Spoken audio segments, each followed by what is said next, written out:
Salut à tous! Aujourd'hui, dans ce tuto Unity, on va voir comment créer un shader wireframe cross-platform.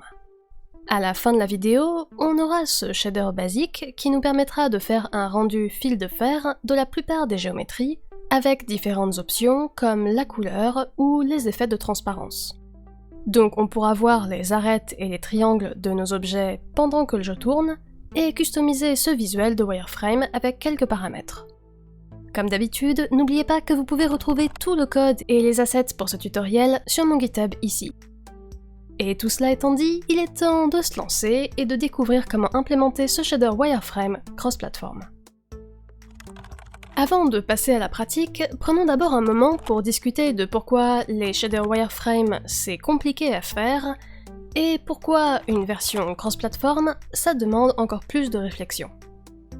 Bon, dans ce tuto, je ne vais pas revenir en détail sur le fonctionnement des shaders, et je vais supposer que vous connaissez les bases des fonctions vertex et fragment d'un code de shader.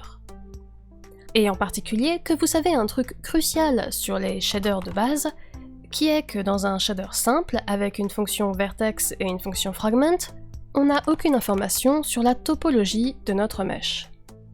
Et oui, dans la plupart des shaders, on a cette fonction vertex qui a des infos sur chaque point indépendamment, mais qui ne sait rien sur la façon dont ces vertices sont connectés entre eux, sur la forme exacte de l'objet.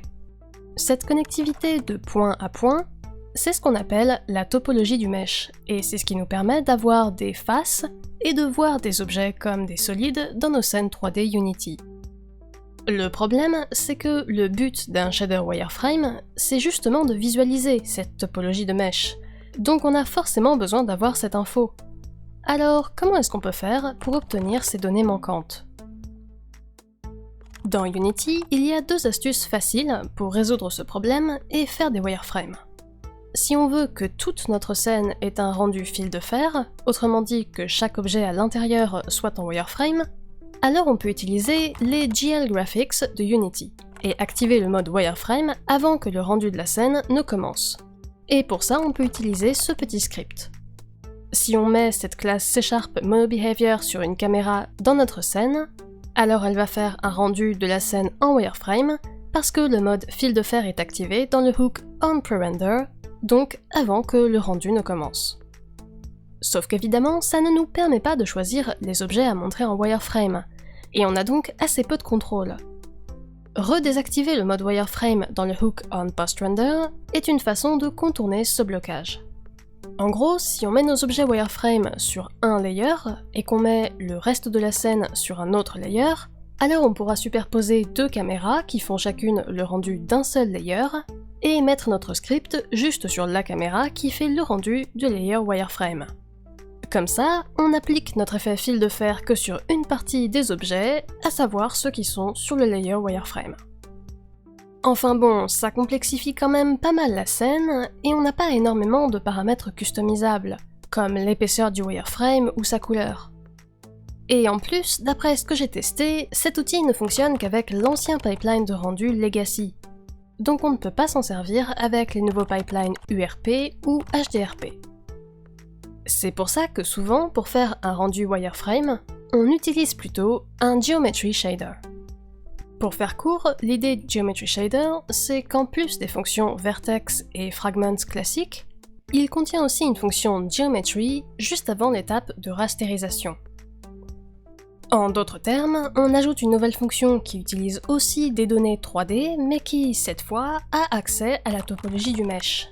Et du coup, dans cette fonction Geometry, on peut récupérer des infos sur nos triangles et nos arêtes, et implémenter une logique capable de faire notre rendu wireframe. Sauf que les Geometry Shaders posent un problème non négligeable. Ils ne fonctionnent que sur certaines plateformes. Le truc, c'est que certains GPU ne sont pas capables de comprendre cette notion de fonction Geometry. Et si on essaye d'exécuter un Geometry Shader sur une machine incompatible, ça va simplement crasher et nous montrer une magnifique couleur d'erreur rose fuchsia dans Unity. Et si vous vous dites que ça doit être un cas plutôt rare, non? Eh détrompez-vous. Tous les appareils macOS, iOS et OpenGL ES sont limités par ce problème, Donc il est impossible de faire des jeux desktop ou mobile complètement cross-platform avec des Geometry Shaders. Mais heureusement, il y a une solution alternative. Et d'après mes recherches, elle n'est pas beaucoup discutée dans des tutos. Du coup, c'est pour ça que j'ai décidé de faire cette petite vidéo sur les wireframes cross-platform. Maintenant qu'on sait pourquoi ça n'est pas si commun, voyons comment vraiment créer ce type de shader dans Unity. On l'a dit, le problème, c'est de récupérer la topologie de notre mesh sur le GPU à l'aide d'une fonction geometry. Du coup, et si, à la place, on essayait plutôt de précalculer nos données de géométrie sur le CPU? Évidemment, ça sera un petit peu moins efficace, mais au moins ça devrait fonctionner sur toutes les plateformes. Bon, très bien, mais ça pose quand même une question. Qu'est-ce que sont ces données de géométrie à précalculer exactement? Et comment est-ce qu'on peut faire ce calcul, puis passer les résultats à notre shader pour les utiliser dans la fonction fragment finale, comme si on avait eu une fonction de géométrie dans notre code de shader? On sait que visualiser un wireframe, c'est dessiner les arêtes de notre mesh pendant que le jeu tourne. Donc, en résumé, on va devoir trouver un moyen de dire pour chaque point sur la surface de notre objet si il est ou il n'est pas sur une arête. Après, évidemment, on veut pouvoir choisir l'épaisseur de notre wireframe. Donc on ne va pas vérifier si un point est exactement sur une arête. On va plutôt vérifier s'il est proche d'une arête, par rapport à un seuil donné. Mais du coup, la nouvelle question, c'est comment est-ce qu'on peut déterminer si notre point est en dessous de ce seuil? Comment est-ce qu'on peut récupérer sa distance aux arêtes du triangle qui le contient? Eh bien, l'astuce, c'est d'utiliser des coordonnées barycentriques. L'idée, c'est de définir des coordonnées locales normalisées avec 3 composantes, en utilisant les 3 points du triangle comme référence. Chaque point du triangle a une composante à 1 et les autres à 0, et le reste du triangle a des coordonnées barycentriques interpolées entre tout ça. En gros, on définit un nouveau système de coordonnées basé sur les points du triangle, et où les 3 axes partent de ses sommets et passent par le milieu de l'arête opposée. Avec ces nouvelles coordonnées, il est assez facile de savoir si un point est près d'une arête ou non, parce qu'il nous suffit de regarder ces 3 composantes barycentriques, de prendre la plus petite, qui correspond à la distance à l'arête du triangle la plus proche, et de vérifier si cette valeur est en dessous de notre seuil. Ok, c'est cool, mais maintenant l'étape suivante, c'est de comprendre comment définir ces coordonnées barycentriques dans notre mesh. Ce qui est pratique, c'est que, comme d'habitude, on a juste à se préoccuper des vertices de base de notre mesh, avec les coordonnées barycentriques extrêmes, et l'ordi se chargera tout seul de remplir les intermédiaires par interpolation. N'empêche qu'il faut trouver comment assigner les bonnes coordonnées barycentriques à chacun des points de notre mesh pour obtenir des triangles avec ces 3 points extrêmes qui créent ces 3 axes barycentriques distincts. Une solution intéressante à ce problème, c'est la coloration de graphes. Imaginons qu'au lieu de voir ces 3 composantes comme des nombres dans un vecteur 3D, on les considère comme les composantes rouge, vert et bleu d'une couleur. Alors vous voyez qu'on se retrouve avec un sommet de triangle rouge, un autre vert et un dernier bleu. Et tous les autres points du triangle ont des couleurs qui sont des mélanges de ces 3 couleurs pures. Du coup, si on arrivait à colorer les vertices de notre mesh pour faire en sorte que chaque triangle ait ces 3 couleurs sans répétition, on aurait au final stocké nos coordonnées barycentriques dans les données de notre mesh. On peut voir ça comme un problème de coloration de graphes, puisqu'on a des points reliés par des arêtes et qu'on veut donner à chaque point une couleur différente de celle de ses voisins connectés. Ensuite, si on regarde la distance de chaque point à son arête la plus proche, on sera capable de déterminer notre wireframe. Et comme on aura précalculé tout ça sur le CPU à l'aide d'un script C#, on aura un processus compatible avec n'importe quelle plateforme. Par contre, il est important de noter que même si elle est cross-platform, cette méthode n'est pas infaillible. Elle ne fonctionnera pas sur tous les objets. Vu qu'on utilise des coordonnées barycentriques, on doit obligatoirement utiliser 3 et seulement 3 couleurs pour colorer les points de notre surface. Autrement dit, notre mesh doit être un graphe 2 ou 3 colorables. Et malheureusement, ça n'est pas vrai dans tous les cas. Certains meshs nécessitent au moins 4 couleurs pour appliquer l'algo de coloration de graphe. Reste que notre système sera valide dans beaucoup de cas, donc notre shader wireframe pourra être appliqué à pas mal de mèches. Pour implémenter tout ça, l'idée est plutôt simple. D'abord, on va créer un nouveau script C# dans notre projet, que l'on peut appeler Mesh Wireframe Computer par exemple, et le mettre sur quelques primitives pour débugger notre shader sur des mèches basiques. Ensuite, dans ce script, on va ajouter une fonction appelée UpdateMesh. Je vais aussi lui donner un attribut ContextMenu pour pouvoir l'appeler directement depuis l'éditeur, en dehors du jeu. Et je vais aussi dire que si on est dans l'éditeur, on remet ces valeurs à jour en appelant notre fonction dès que l'objet est modifié, ce qu'on peut faire facilement grâce au hook onValidate. Notre fonction UpdateMesh va donc commencer par vérifier que notre objet est bien actif et que son composant MeshRenderer est aussi activé. Ensuite, elle va récupérer une référence à l'objet Mesh dans le composant MeshFilter de l'objet et appliquer la logique de coloration de graphe dont on a parlé plus tôt pour obtenir les couleurs de chaque point. Et finalement, elle va assigner ces couleurs comme de vraies couleurs de vertices dans le mesh grâce à la méthode mesh.setColors. Bon, je ne vais pas détailler toute l'implémentation de la logique de coloration de graphe ici. On peut utiliser divers algorithmes comme celui de Welsh-Powell ou celui de Chaitin, ou même un processus encore plus basique basé sur l'ordre des points, comme celui décrit dans cet article de David Gavilan. J'ai d'ailleurs utilisé cette dernière technique dans ma démo, donc si vous êtes curieux, vous pouvez soit mettre la vidéo en pause, soit jeter un œil au repo GitHub pour voir le script en entier et le copier dans votre projet. Le lien est dans la description. Donc à ce stade, si on revient dans notre scène, les couleurs des vertices vont être recalculées pour chacun de nos objets, et on va récupérer nos coordonnées barycentriques.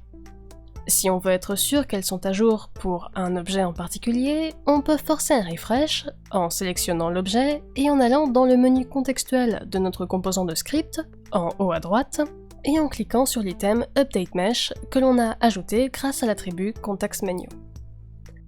Ok, bon, c'est sans doute très chouette, mais pour l'instant, on ne peut rien voir, donc on n'est pas vraiment certain que ça a marché. Du coup, pour terminer cette phase d'initialisation, créons notre shader et visualisons nos couleurs de points. On va faire un clic droit dans notre doc de projet et aller dans le menu Shader Graph, ERP, Unlit Shader Graph pour créer un nouvel asset de Shader Graph. Pour l'instant, ce shader ne fait pas grand chose, à part appliquer du gris partout sur nos objets. Pour vérifier que notre coloration de points marche comme prévu, on va ajouter un nœud à notre graphe, le bien nommé Vertex Color, et le connecter à notre output Base Color. Si on sauve notre asset et qu'on le recompile, on voit que nos mèches ont maintenant des couleurs pures sur chacun de leurs vertices et des couleurs intermédiaires sur le reste de la surface. Et encore mieux, dans la plupart des cas, on voit qu'il n'y a pas de points connectés avec la même couleur. Donc il semblerait que notre coloration de graphe fonctionne à peu près comme il faut, et qu'on a bien réussi à précalculer la topologie de notre mèche. Bon, si on s'approche un peu, on voit que pour la sphère ou la capsule, ça n'est pas parfait. Mais on va voir dans la partie suivante que, dans l'ensemble, ça ira quand même. Donc maintenant, il est temps d'utiliser ces données de géométrie pour réellement créer notre effet wireframe. Ok, on a désormais tout ce qu'il nous faut pour créer notre wireframe. On sait qu'il nous suffit de vérifier la valeur des coordonnées barycentriques de notre point, et s'il est en dessous d'un certain seuil, l'ajouter à notre wireframe. Ou sinon, simplement l'ignorer. On va définir notre seuil comme un paramètre de type float appelé wireframe thickness, et définir sa valeur par défaut à 1. Ensuite, on va implémenter la logique discutée plus tôt en récupérant la composante minimale de notre coordonnée barycentrique et en la comparant à notre seuil à l'aide d'un step. Sauf que si on utilise ça comme base color et qu'on sauve, on voit que nos mèches sont devenues entièrement blancs. Ça c'est parce que pour l'instant, notre calcul de seuil est loin d'être parfait. Pour pouvoir distinguer nos arêtes, il faudrait qu'on réduise beaucoup notre paramètre de wireframe thickness, et même comme ça, on voit qu'on a des bugs avec des triangles entièrement blancs et des épaisseurs de traits complètement inégales d'un objet à l'autre. Le problème avec notre logique actuelle, c'est qu'on utilise la même valeur de seuil pour tous nos triangles, même s'ils n'ont clairement pas la même taille.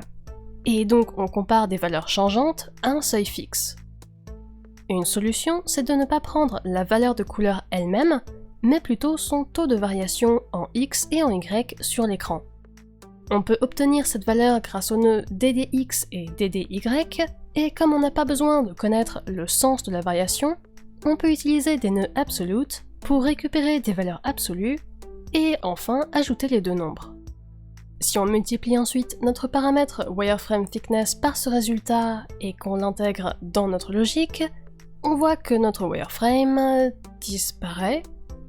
Et oui, c'est parce que maintenant notre paramètre de wireframe thickness est bien trop petit. Donc si on le remonte à 1, on voit que le wireframe revient et qu'il a maintenant une épaisseur fixe sur nos différents objets.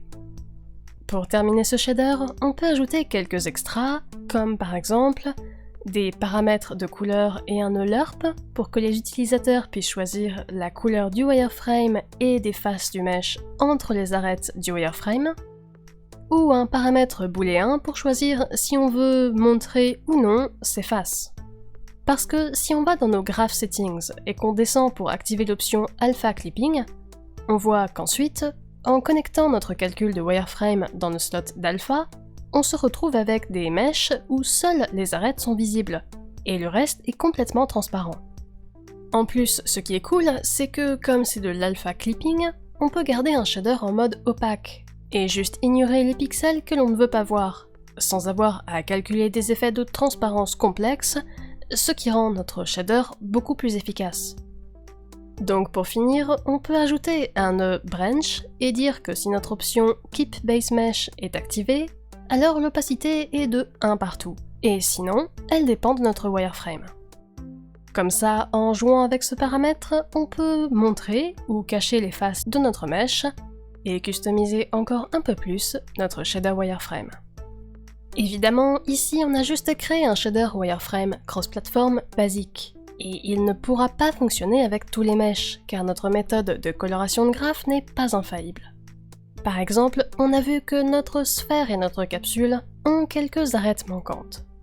Mais bon, dans l'ensemble, ce shader fonctionne plutôt bien sur un bon nombre d'exemples, et on pourrait même ajouter des options en plus, comme montrer à la fois les faces à l'avant et à l'arrière de notre mesh, et avoir une deuxième couleur de wireframe pour quand même distinguer la forme globale de l'objet, ajouter du glow pour créer des effets futuristes, ou même l'appliquer à un modèle de bâtiment pour montrer au joueur où il en est de sa construction.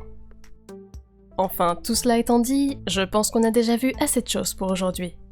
Donc j'espère que vous avez aimé ce tutoriel et que vous avez appris quelques trucs sur comment créer un shader wireframe cross-platform dans Unity avec un peu de C#. Si c'est le cas, n'hésitez pas à liker la vidéo et à vous abonner à la chaîne pour ne pas rater les suivantes. Et bien sûr, si vous avez d'autres idées d'astuces Unity que vous aimeriez apprendre, laissez un petit commentaire. Sur ce, prenez soin de vous, et à bientôt.